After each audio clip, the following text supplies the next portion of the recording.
โอเคชาวสกีเอ้ยน้องทุกคนอันนี้เป็นแม่เฮาเด้อนี่ได้18 ปีแล้วเอ้ยมาได้3 เดือนพอดีนี่ดาคือผ้าบัดใหญ่มาได้ปีปลายมันว่าเป็นแม่เฮาสมปลาอีหยังมันก็จีกินแล้วมันก็มักพวกมักพี่อ้ายมันไปนอนนำกูมือเพราะว่าอีแม่เราหักอันนั้นพอเล็กน้อยนั่นนะอันนี้เป็นแม่เฮานี่ได้18 ปีแล้วมาได้3 เดือนมาแต่เล่าค่ะพอดีอีนี่ดามีลูก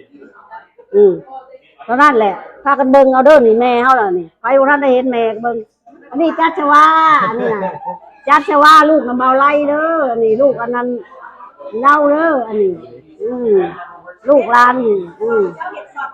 น้ำบ่าวมันบ่มาเข้ากล้องดอกน้ำบ่าวมันย่านกล้องน้ำบ่าวมันบ่เข้ากล้องมีแต่ลูกมันนี่ล่ะนี่จัดชวานี่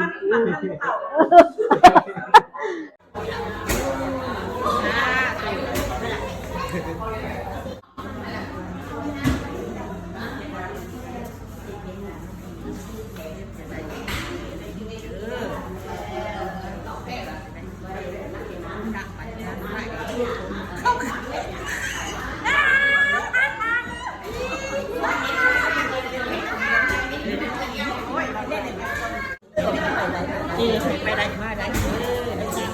คุณเนี่ยน้ำตาสวยยังไงก็จะว่าเลยน้ำตาแต่ว่าไม่ถูกนะสุดเลยจะตายน่าสุด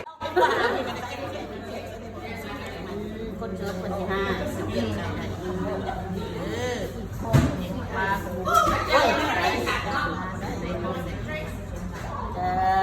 เสี่ยวเด่นมันแม่คนละดีไม่แห้งโอ้ยบ่ได้แต่ว่าแต่ที่แนมนำแต่ว่าตายด้วยกะสิเอ้ยบ่ได้บ่ได้เลยกะนี่ว่ามีลูก2 คนนี่อันมึงหวานมึงสิตายพร้อมกันแก้วด้วยจ้ะให้ลูกหลานนี่เป็นงานจบโรงเรียนของหลานจึงได้จัดอยู่สถานที่อย่างนี้ก็มีแม่แดงแล้วก็แม่อันนั้นนะแม่หอยแม่อะไรแม่เตี้ยแม่ขมอนแล้วก็แม่ตู้อย่างแม่ตู้เจิมมาร่วมฉลองจบโรงเรียนของหลานจบของหลานจบโรงเรียนหลานมาโฮมกันแล้วก็ถามข่าวลูกหลานทั้งบ้านเด้ออยู่ดีๆเจ้าจะกี้ให้ชูลืมก็บอกอันนี้พอตาเด้ออันนี้น่ะไม่พอตาอันนี้จือยี่บ่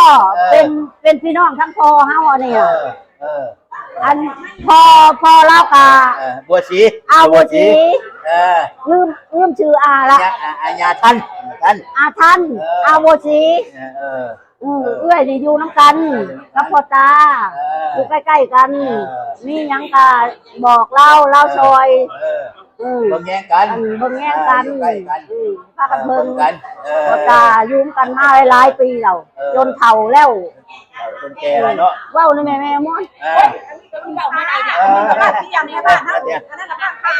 ราคาอันนี้ราคาอันนี้กระเชียวอันนั้นก็ไม่ตู้เจิมอาคารรับประยูนี่ล่ะยืนกันนี่ล่ะ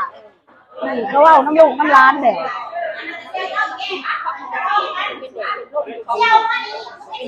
กระชุ่มในนี่แล้ว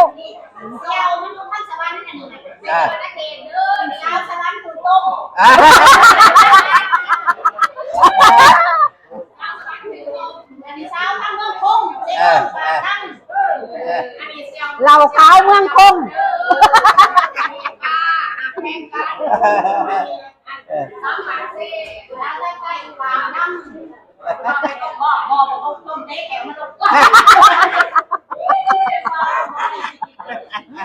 ก็จะไปหากินเต่ากินน้ำเลยไปหาบอกเขาว่าแกนเราใหม่ยังเป็นอีหลากระจับไฟลูกหลานผู้ใดล่ะนี่แหละเบิ่งเคยไปแดงมาจับมันไปอะไรมันโบจักที่จักแลนที่ใดพอถามเบิ่ง เห็นหนามันลิบอยู่ว่ะ ขอไปเบิ่งมันเอาแม่เล่าบายบายบายบายนั้นบายเด้อเฮ้ยบายประธาน